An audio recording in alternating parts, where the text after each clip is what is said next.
30 seconds, Sally.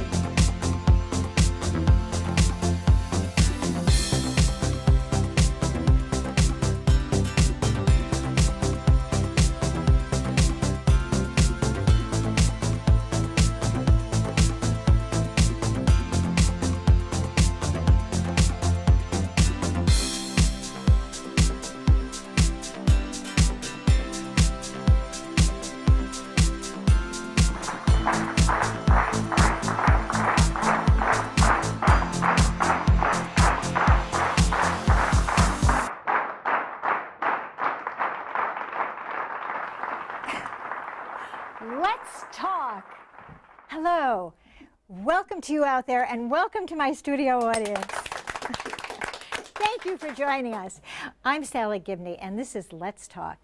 Could you change someone's life with $150? Well, my guest today has changed many, many lives. Please join me as I welcome Kathleen Colson. Welcome, Kathleen. How are you? I'm so glad to have you here, and you are? The CEO and founder of the BOMA Project. And the BOMA Project has helped over 28,000 women and children in Kenya. So, do you want to hear more? Let's talk. Kathleen, I am so delighted to have you here today. Thanks for having me. This is such a treat. Could you tell us a little bit about yourself, like where you grew up and your family, and just a little bit about you? I grew up in a small farming village in western New York State, one of the first to go to college in my family, and received a full scholarship to go to St. Lawrence University. Ah, wow. So then after college, did the ski bum for a year, and then the corporate world. My family moved overseas, my husband and 3 children, and I got a job with an organization called Refugee Services in London, so I worked with African refugee groups. My position was funded by UN High Commission for Refugees. And then we came back to the States, and I didn't want to go back to the suburbs. I wanted to raise my children like I was raised, rurally, and so we chose Vermont. Now, when we were talking, you mentioned something about when you were at St. Lawrence. Didn't you go to Kenya when you were in St. Lawrence? I did, yeah. Tell us about that. Well, St. Lawrence had just started a program called the Kenya Semester Program, and I wanted to go overseas as part of my studies. I was a government major, and so I chose Kenya. And a big part of it was a new country at that time. This was 1978. Kenya had just become a country on its own in 1964. It was a fascinating opportunity to learn about a new country. You were really quite adventurous, weren't you? I mean, really, when you think about that. I had never been on a plane before. Ah, wow. And the first time I got on a plane, I flew to Africa. Unbelievable. Yeah. Unbelievable. So what did you do in Kenya? Well, it was a part of a regular program. Attended classes at the University of Nairobi. I had an urban homestay. I had a rural homestay, living with families, and then a lot different then than it is now, but I also hitchhiked all over the country. Now that must have been quite an experience for you, coming from upstate New York, and here you are in Kenya. Yeah. And how was it? How was the culture change for you? I mean, was it exciting? Exhilarating. It bet. was fantastic. I don't think there's anybody that has ever attended the Kenya Semester Program for St. Lawrence. It's now the longest running undergraduate program on the continent. Wow. And that hasn't said that it hasn't changed their lives. It certainly did for me. Can you imagine any of you, would you have at that age, college age, just gone to Kenya? I think that is really, really neat. Yes. Yeah, it's just really, so that sort of planted a seed for you, do you think? It did. About the future for you. Yeah, absolutely. So tell us now, how did the BOMA project come about? How did you get from there to here as far as starting up this program? Well, Out of Africa, the movie came out in 1984, and shortly afterwards I was pregnant with my first child. Lots of interest in Kenya. I had gone back with my husband and met a number of people in the safari business. Oh, no, you weren't in the safari business yet? No, but I had met a number of people on that trip, and so then after the movie came out and I'm home pregnant with my first child, I decided that that was going to be a business. Too many people. Can you imagine? too many You're people were kidding. coming to me asking me for advice, and I thought, oh, well, this will be a great way to make a little money. And so I started my safari business in '86, and I've been doing safaris ever since. So how did you come about doing that? I mean, Well, had contacts in Kenya that I just built on, and then basically if I wasn't pregnant or breastfeeding, I was leading a safari at least once a year, and also just booking people. Really? And I would book them from the U.S., and I worked with a number of ground operators in Kenya, Tanzania, Uganda.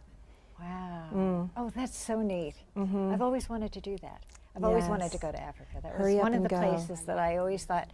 I went to Bangladesh, but not to Africa someday. So then you started the business, and then what happened? Well, because I was in and out of the country so much, I got involved in lots of different projects. I worked with an orphanage in the slums of Nairobi, building schools. I worked with an elephant conservation program. So I was involved in lots of things, and I've always been a fundraiser, so I was fundraising on behalf of many of those organizations. And then a friend asked me to come to northern Kenya, and I had actually hitchhiked up there when I was a student. Not Can many you imagine? people. That's so cool. Yes, we would hitchhike on the back of lorries and ride up on top of the lorries and the big trucks. And so I had been to northern Kenya, and so he asked me to come back and take a look. They were going through a terrible drought, and he just said, just come up, take a look, and see if there's something we can't be doing, because the droughts are now so severe and they're lasting so long that people are having a hard time recovering. They're used to droughts, but now it's much more devastating. Wow. So you went. So I went, and I went during a drought period. And you would come into a village, typical semi-nomadic village, and the livestock would die either on the way into the village at night or on the way out in the morning. So the carcasses of livestock and wildlife were everywhere. The smell was overwhelming. You had to put a cloth over your mouth and nose because it was so overwhelming. And I had just never seen suffering like that. Oh, I can't imagine.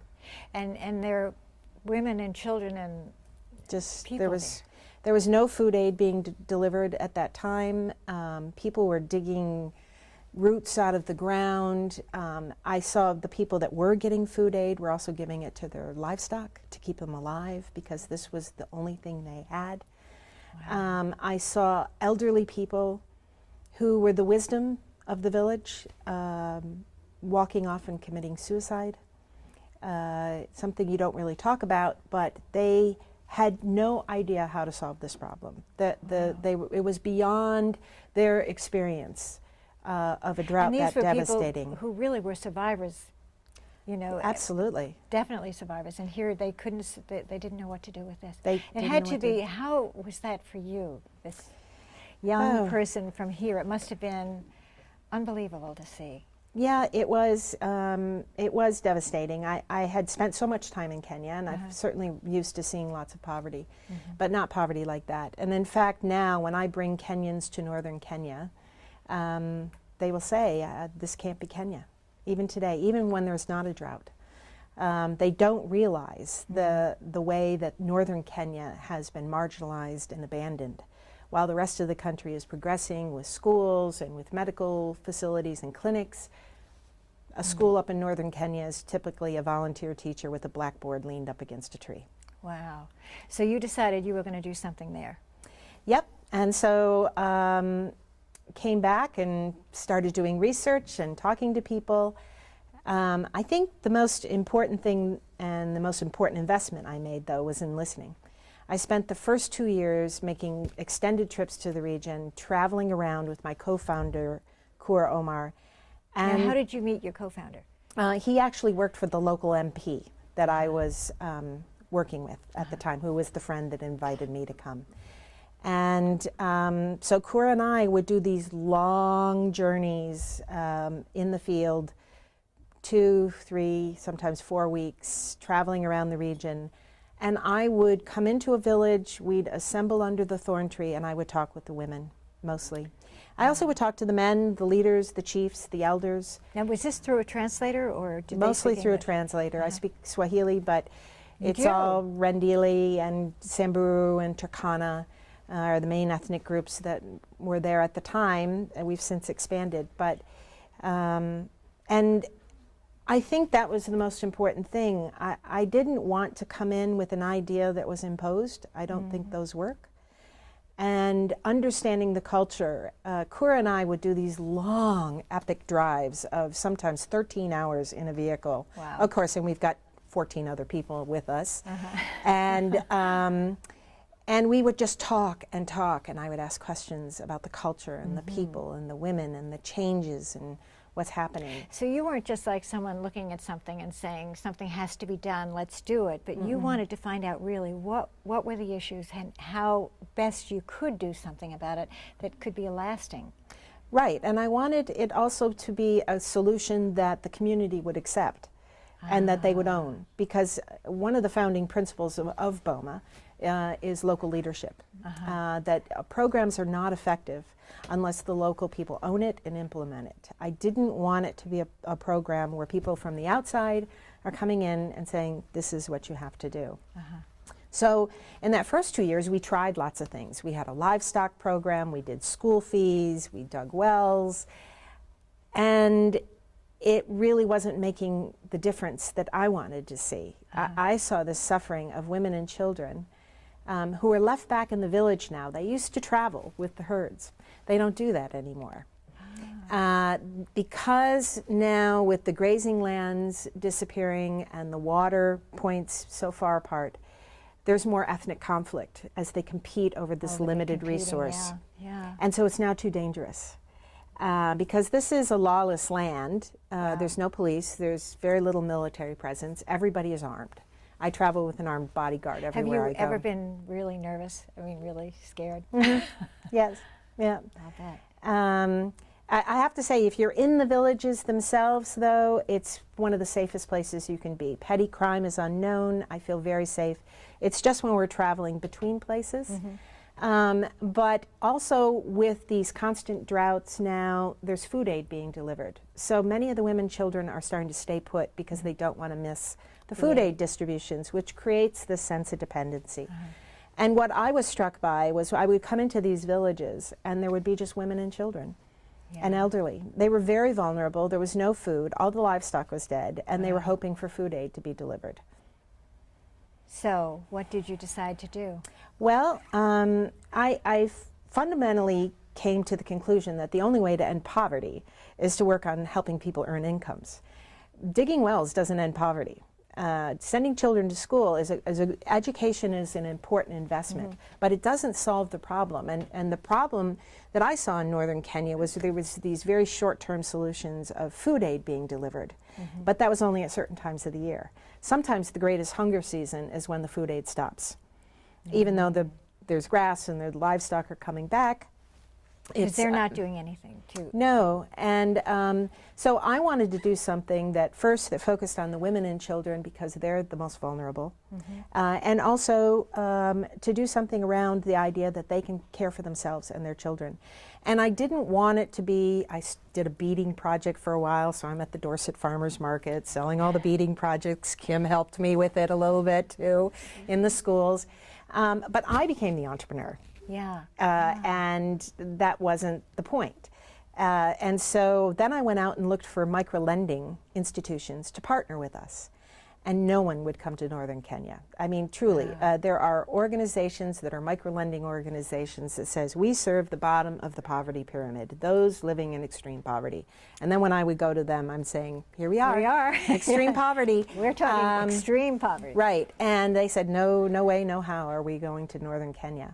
Yeah, just to backtrack a little bit, when you were talking with the women, did you get a sense from them that they wanted to do something, that they were open to doing something?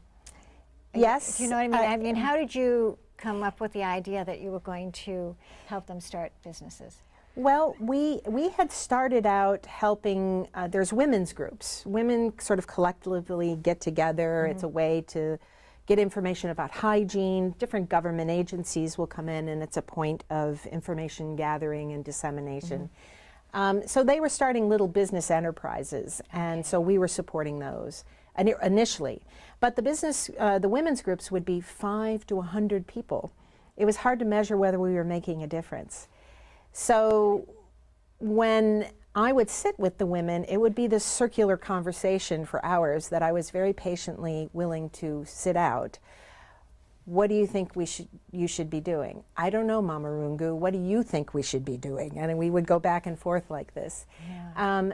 But I think that when women realized how vulnerable they are, especially during the drought periods, many people will say that they had tried to work with the pastoralists in northern Kenya and they were not effective. I think we have their attention because the droughts are so devastating now. They know that their traditional lives are probably over. Wow. And they're seeing change come. They want their children to go to school. They need cash for that. Their mothers, their fathers, I mean, their children, you know, their mothers, it's just like us. They're mothers just like us, passionate mothers who are devastated when they lose a child. Oh, you know, well, every mother is. I mean, you can't imagine, you know. Yeah, you know, the one loss of time our program is delivered through mentors. We call them BOMA village mentors, and those are our local leaders. And I traveled with a group of our mentors after a big training session. We were going back to the villages and taking everybody back. And one of the mentors was traveling with her 1-year-old baby, Brian. And she was an educated mom, had a high school education, very thoughtful, dedicated mother. I got back to the U.S. and a week later found out Brian was dead. And this highlights how vulnerable these people are. He just developed a waterborne infection, had diarrhea. She's desperate to get a ride to the one hospital that's about 75 kilometers away, and she couldn't get a ride. And she couldn't get there, and they couldn't hydrate him. And he was gone so quickly. Well, they do, babies do, you know. Yeah. And then you think about the women that are illiterate, I mean, they could be 350 kilometers, and there's no public transportation. Everything's walking. So it's hard to, you know, if they're going to settle, which is what the pastoralists are doing now, there needs to be services in place for them. So now tell us what you're doing with women. So we were unsuccessful attracting a micro-lending organization. And so I went out then and looked at grants-based programs, which is instead of lending the money to the women, giving them the money. And I realized through my research that micro-lending programs are incredibly effective in certain places, but they're expensive to administer. You have to have people out there collecting small amounts of money every week. Wow. And I decided that instead of investing all that money in administering a micro-lending program, to invest that money in training and mentoring, to make sure that whatever business that the women launch, which is what we ultimately decided to do, was help women start small businesses, Wow. that it would be successful. I also felt there was an ethical issue there, that to encourage women who live in extreme poverty, who have never had any business experience or training, and have them take on the burden of a loan was unethical. They're not going to get to a point to have savings and income a year or 18 months Paying away. off the loan. So we started a grants-based program, and we can get a business up and running with income and savings in 2 months. Wow. So what do they do? What kind of a business?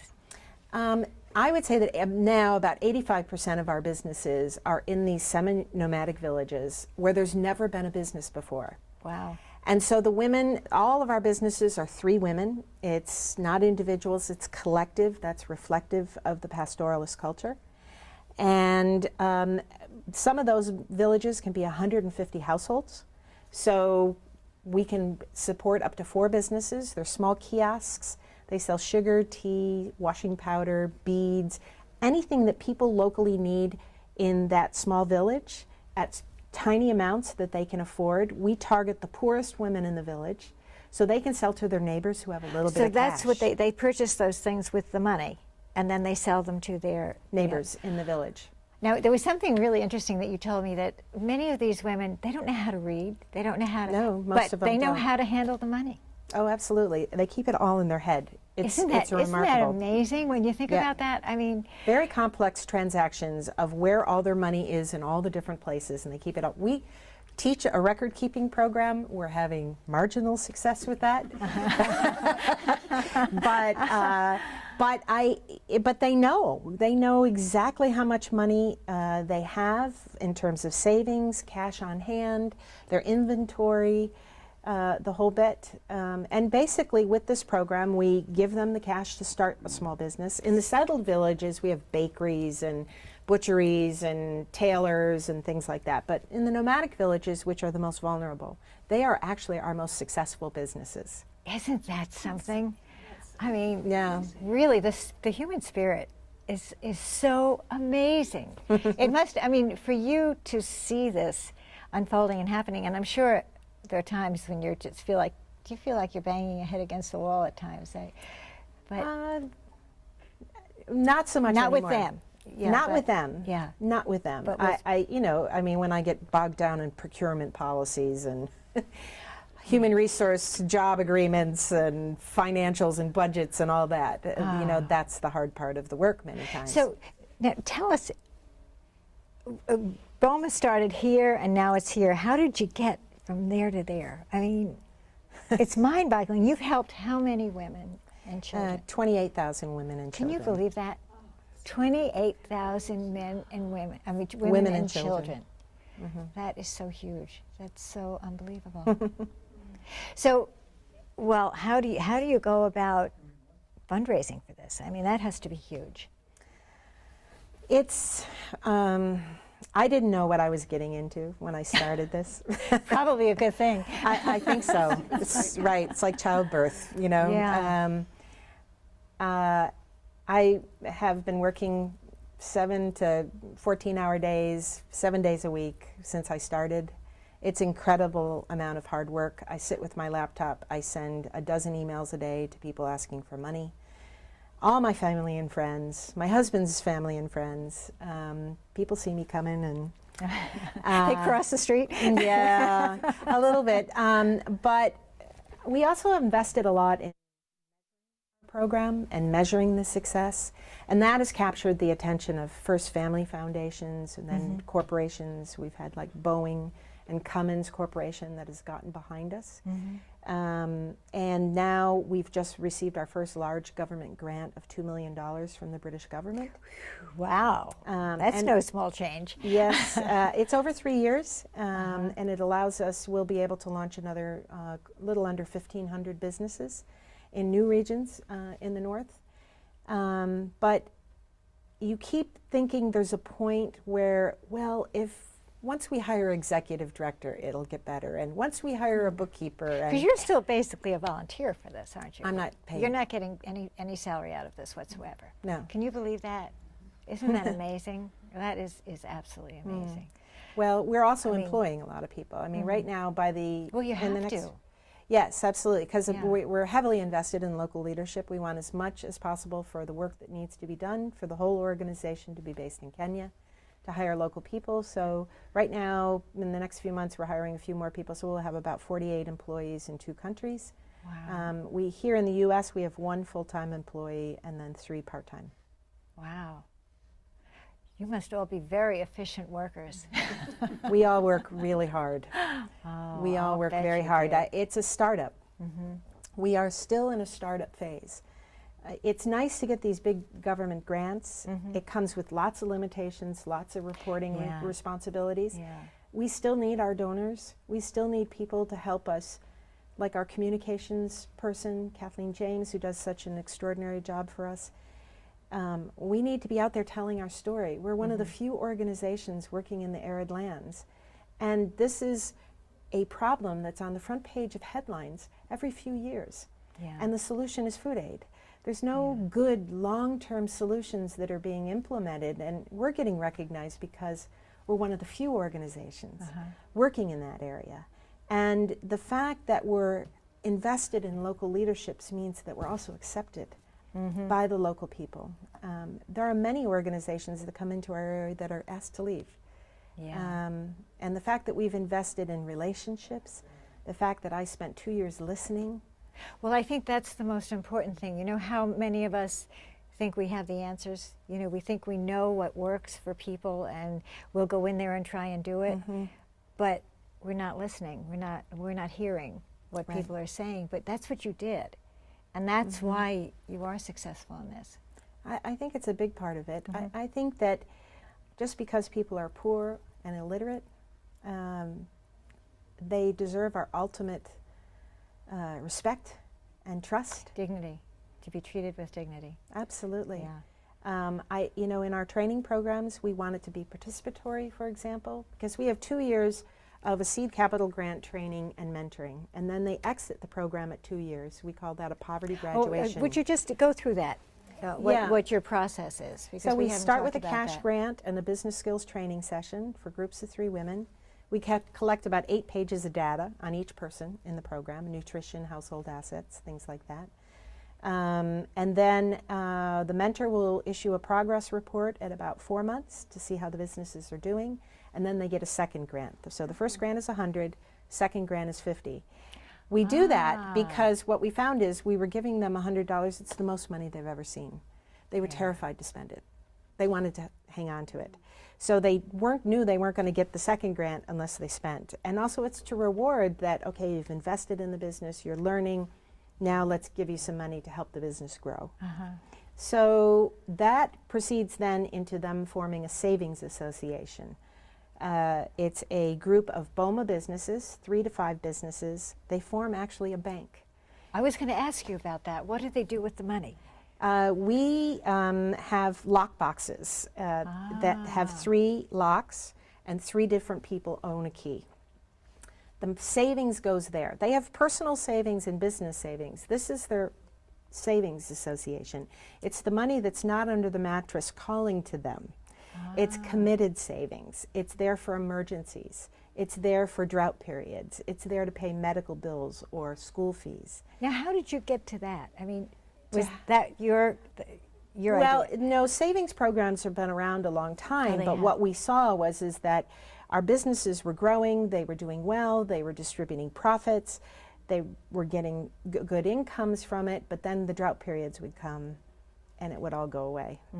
And having this committed savings for droughts and emergencies, the whole goal is to make them resilient, to be able to survive drought periods. And so by having this committed savings, they're able to do that. But it goes beyond that because they then start lending out the money. Oh, wow. So they're growing that asset that they have. And every savings association has their own rules. I'll ask them, do you lend to your husbands? Absolutely not. Some do. But they'll mostly lend to each other. But sometimes they'll lend to neighbors who are in need. So basically, these are the poorest women in the village, and they've gone from being beggars to being lenders. Wow. Their social capital rises. They are now respected members of the village, not the most vulnerable ones that everybody worries about. And how do you see this impacting the children? Well, the whole idea is that since they're settling, the pastoralists are settling, they're now in one place, so the children can go to school. So the intent with the program is not that we're going to totally bring them out of poverty. The most successful participants in our program are still very poor. But they're able to feed their children, they're able to send them to school, they're able to provide medical care for them, and they get savings so they survive the drought periods. And so the impacts that we're seeing, because we measure all that data that we collect, we measure it 1 year, 2 years, and 3 years, 1 year out of the program.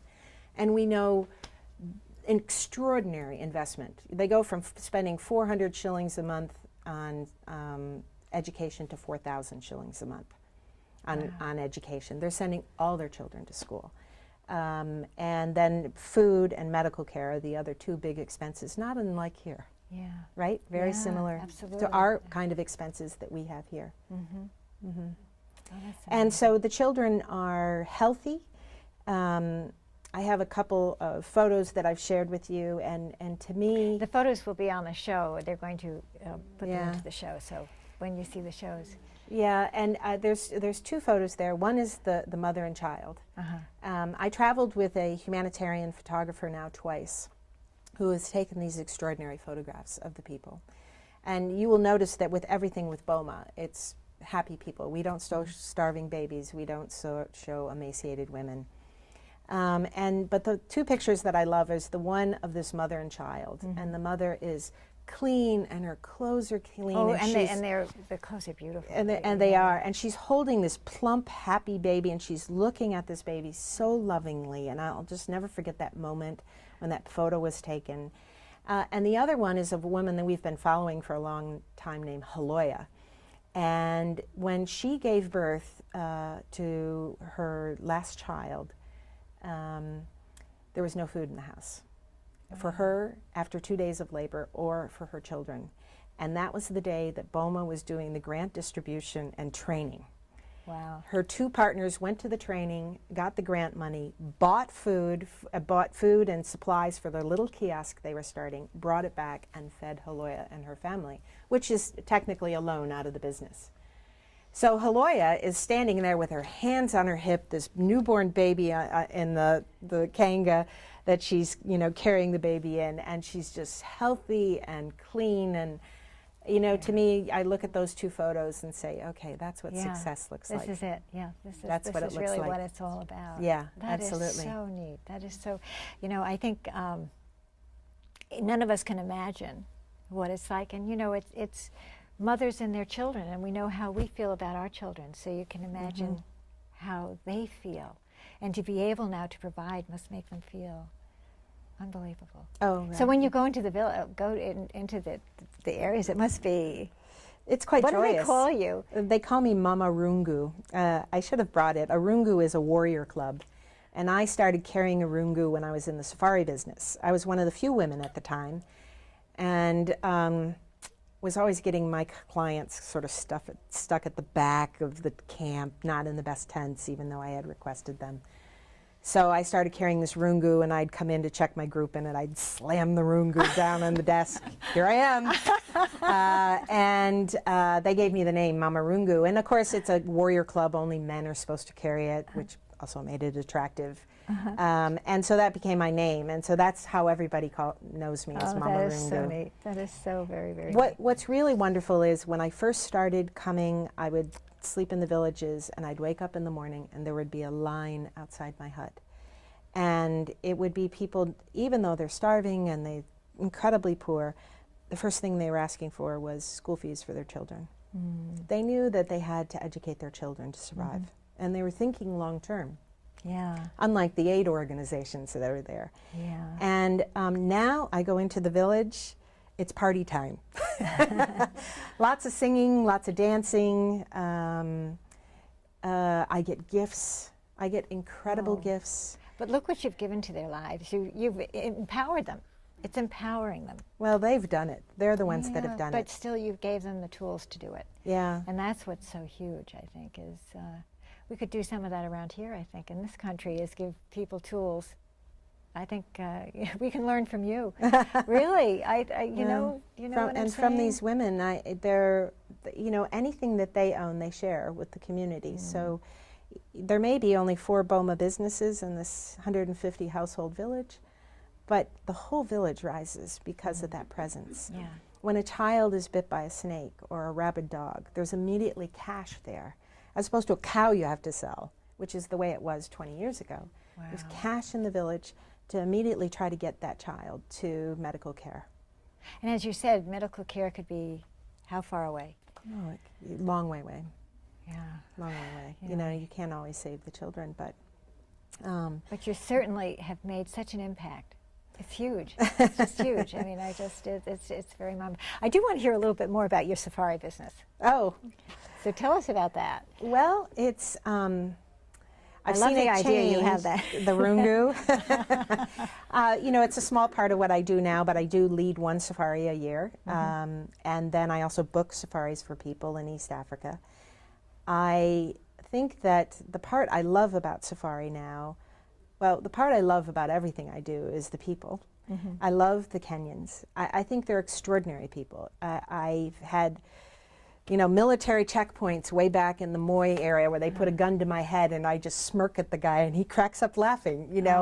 You can always get a Kenyan to smile. And I think that there's an extraordinary sense of optimism and joy in life. And so to be able to still be in business and not just the aid business, to have my own business there and to be able to have business relationships with people that are close friends that I've had for a long time. I mean, you have certainly gotten to know the people, and that's huge. That's huge. And you know, and you respect them. Oh. And you love them. You know, and people are, I know when I was in Bangladesh, the people of Bangladesh are so poor and have so little, but there's something so special about them. You know, it's amazing how the love of family and the love of each other. It's just amazing. So I'm just so excited that you're here, and I'm so happy to hear all of this. And let's see, anybody have some questions? I'm sure you might. You speak constantly about the women and the children. Right. What about the men? Who It's a good have question. had something to do with all these children? No, I'm very serious. Yeah. I'm just. Right. Well, I'm rather upset about this whole thing. And being a stutterer, I find it very difficult to pick up a microphone. But I did it for you. because I need to know Right. where are the men? Right. Well, a couple things. One, birth control is not available anywhere, thanks to some U.S. policies as well, and the presence of some strong missionaries. So the women don't have a choice in the number of children they have. You will find the evidence is overwhelming that if you economically empower a woman, she's going to make choices to try to have fewer children. As far as the men, most people find this surprising, but they're incredibly supportive of the work that we do. They come to us and say, I want my wife in this program. They are also very stressed with the droughts. They are terrified that their children are going to die and their wife is going to die because of these droughts. And the fact that they can go off with the livestock now and take care of that main family's asset and business, and that the women and children can be left in the village where they're safe and they have a small business so that they can get an income and they can buy food. A woman that we're following very closely, a woman named Malawan, when I first met her, she said to me, I haven't seen my husband in 6 months. When he left, we had 300 goats. I've heard that we only have about 20 left.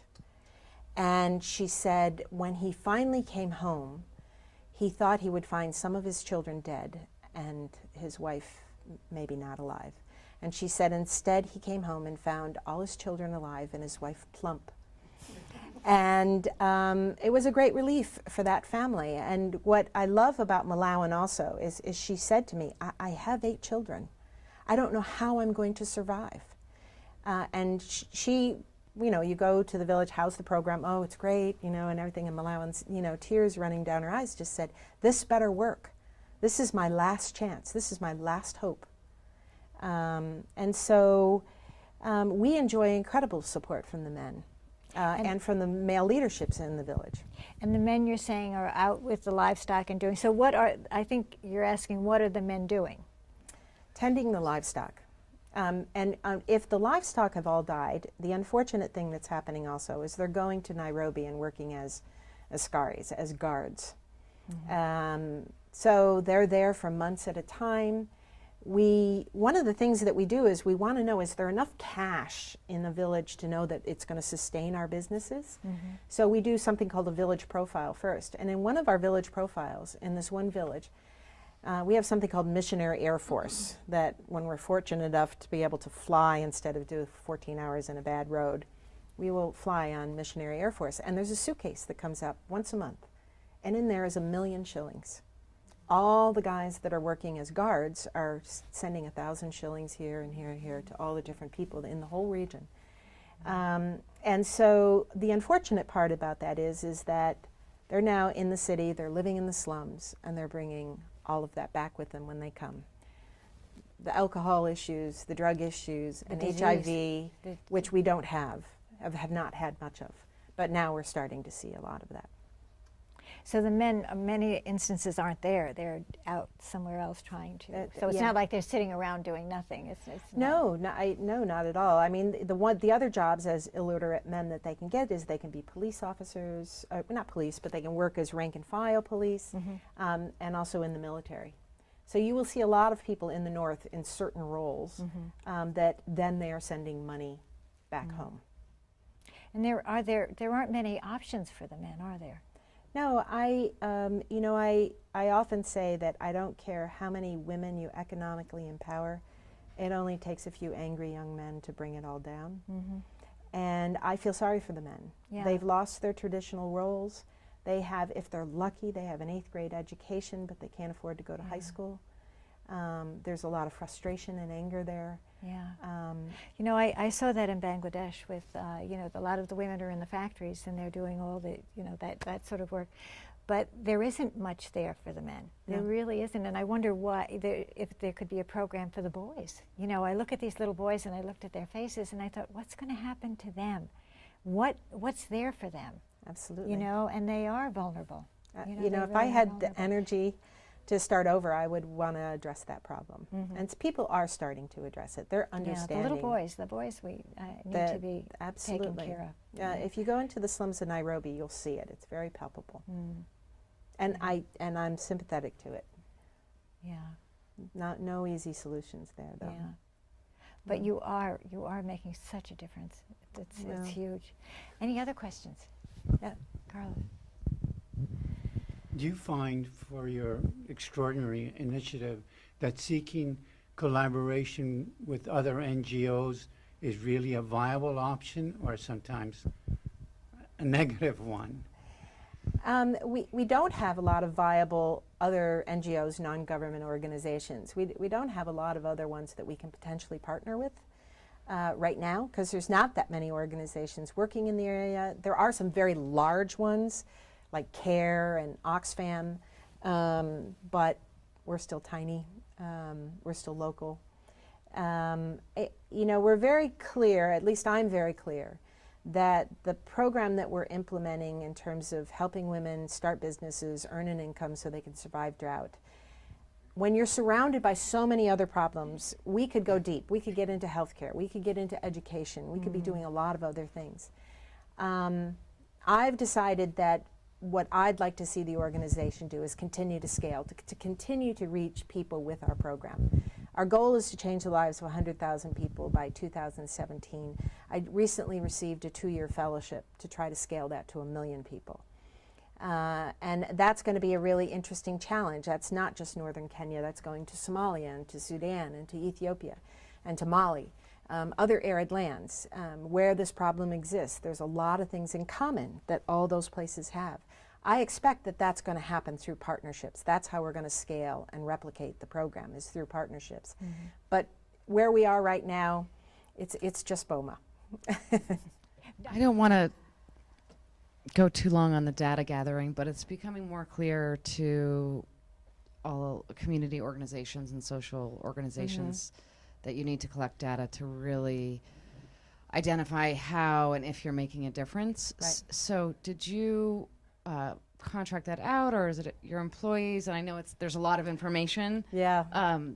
And did you start doing that? Did you see that you needed to do that before you went and researched grants, or how did that come about?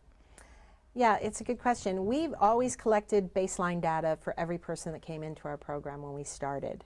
That is now greatly expanded because it was important to me to understand, does the program work? Are we really making a difference in people's lives? When I looked at micro-lending programs, all you would see is these anecdotal stories about she has 2 chickens and now she has 8.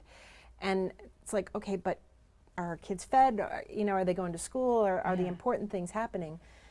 So we're growing our metrics and evaluation department, putting a lot of investment. We're actually doing something called a randomized control trial as well. It's what they do when they measure medicine. So you have a control group and you have. So we are doing a phase-in. So there's a group of people that will eventually be enrolled in our program that we've collected baseline data on, and then we're doing midlines now at 6 months, and we'll do them again at a year. And we want to know, is it BOMA? Is it the presence of other aid organizations? We'll be able to isolate that. We're customizing a software platform called Salesforce. We've been at it for a year because there's nothing out there that can work, so we're customizing our own. But that's going to be able to say, okay, now we can look at it and say, okay, this village that's on the main road is seeing more success than this village that's remote. Or this group of women that has a little bit of education are doing better than the ones that don't. There's going to be all kinds of ways that we can really understand our program and how it changes lives, and also to help us get better at what we do.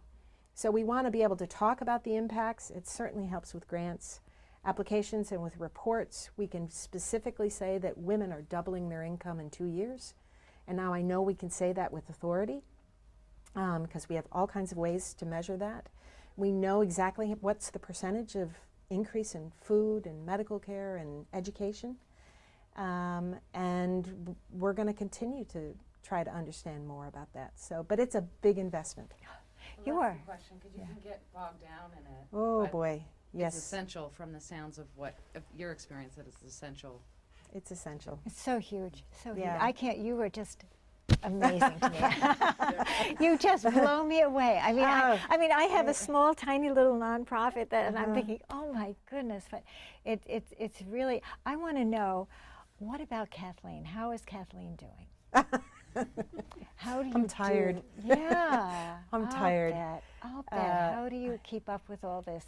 And do you give back to you? Do you take time for you? Do you, because you've got to feed yourself to be able to continue this. So what are you doing for you? Well, you know, I spend probably 3 months of the year in Kenya right now. I make a trip once or twice or 3 times this year. I think it's going to be 4. I'll go for a month at a time, sometimes 6 weeks. You know, if I'm in the field, that's exhausting. I've had lots of things I've picked up. Came home with mystery illnesses. I end up in the hospital. Nobody knows what it is. I had an amoeba for a year. That it took a year, and then some, unfortunately, heavy antibiotics to get rid of it. You know, I come home exhausted, and it takes me a couple weeks to recharge my batteries. But it's better than when I was going on safari and staying in these luxury lodges and coming home with such incredible guilt that I felt like I needed to do more. And now I come home and I don't have guilt. I have 100 other problems that I need to solve, but I don't. I don't sleep a lot. I need to exercise more. I have to say, on Saturday I leave for 3 weeks in the Adirondack Mountains. I will probably still work. That's why I wanted to get you here before you left. That's right. I'm in my kayak every morning. I get time for quiet reflection.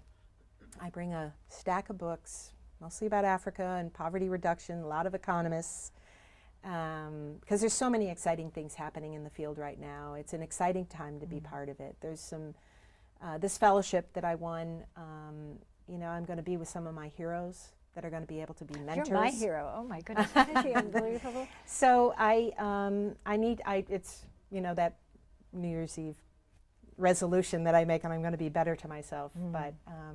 Well, please do, because we all need you and the world needs you, so you have to be good to yourself. I'll try. You really do. Yeah.